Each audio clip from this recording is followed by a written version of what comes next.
আমি মনে করি যে দলগুলোর সমস্যা হয়ে গেছে। দলগুলো হচ্ছে সব পেশিবাহী দল। বর্তমান প্রেক্ষাপট আপনি দেখেন না, বাংলাদেশের সবচেয়ে বড় বড় দলগুলোতে আপনি যদি যান দেখবেন এলাকার সবচেয়ে বড় টেন্ডারবাজ, সবচেয়ে বড় দুর্নীতিবাজ, সবচেয়ে বড় ভূমিদস্যু যিনি আছে তাকেই তারা নমিনেশন দিচ্ছে বা দিবে। রাজনৈতিক দলগুলোর উচিত ক্ষমতা না জনতার কাতারে আসা। সত্য বলতে কি আমাদের রাষ্ট্র ব্যবস্থা হচ্ছে একটা ভঙ্গুর অবস্থায় আছে। আপনারা যদি দেখেন যে আমাদের সংবিধানে কিছু অনুচ্ছেদ আমাদের সরকার প্রধানকে মানে অনেক বেশি ক্ষমতা দিয়ে দিছে। এই ক্ষমতার কেন্দ্রীভূত হয়ে গেছে ক্ষমতা।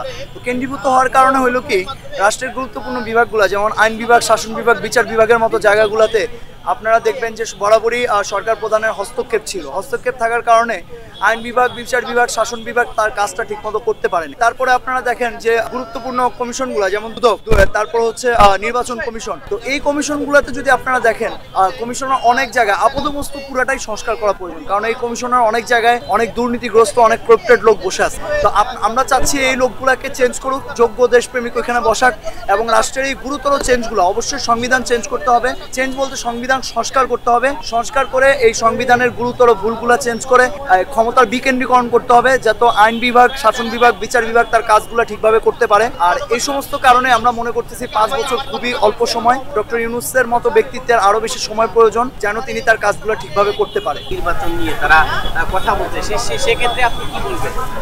রাজনৈতিক দল আমি মনে করি যে দলগুলোর সমস্যা হয়ে গেছে। দলগুলো হচ্ছে সব পেশিবাহী দল। কারণ আপনারা দেখবেন যে বাংলাদেশে এখন বর্তমান প্রেক্ষাপট আপনি দেখেন না, বাংলাদেশের সবচেয়ে বড় বড় দলগুলোতে আপনি যদি যান দেখবেন এলাকার সবচেয়ে বড় টেন্ডারবাজ, সবচেয়ে বড় দুর্নীতিবাজ, সবচেয়ে বড় ভূমিদস্যু যিনি আছে তাকেই তারা নমিনেশন দিচ্ছে বা দিবে। তাকেই তারা প্রার্থী হিসাবে মোটামুটি এক প্রকার তারাই প্রচার করতেছে যে তারাই কাউন্সিলর হবে, তারাই এমপি হবে, তারাই নমিনেশন পাবে। এমনকি ভূমিদস্যুদের একই পরিবারের একাধিক লোক 3জন 4জন করে তারা এক একজন আসনের জন্য তারা নমিনেশন প্রার্থী। তো এরকম লোকগুলো যদি এক একটা দলের ফ্রন্টে থাকে, এক একটা দলে যদি জনপ্রতিনিধির জন্য তারা যদি জনপ্রতিনিধি হিসাবে যাওয়ার জন্য তারা যদি নির্বাচনের প্রার্থী হয়, তাহলে তো আমরা শঙ্কিত, আমরা ভয় পাচ্ছি যে আসলে বাংলাদেশের ভবিষ্যৎটা তো আমরা ফ্যাসিজমের দিকে আগাবে বলে আমরা এই কারণে মনে করতেছি রাজনৈতিক দলগুলোর সংস্কার করা উচিত। তাদের নিজেদেরকে নিজেরা সংস্কার করুক এবং অন্তর্বর্তীকালীন সরকার রাষ্ট্র সংস্কার করুক। আর এর জন্য 5 বছর খুবই অল্প সময়। আপনার সময় নেন, আপনার সংস্কার করেন। বাংলাদেশের বড় বড় রাজনৈতিক দলগুলো বা বড় রাজনৈতিক দলগুলো 17 বছর তারা নির্যাতিত ছিল। তো ওই সময় তো তারা পার করছে, তখন তো তাদের ভিতরে এত আওয়াজ হয় নাই, যেটা সত্যি কথা, কারণ আমরা না বলে পারতেছি না। তখন তাদের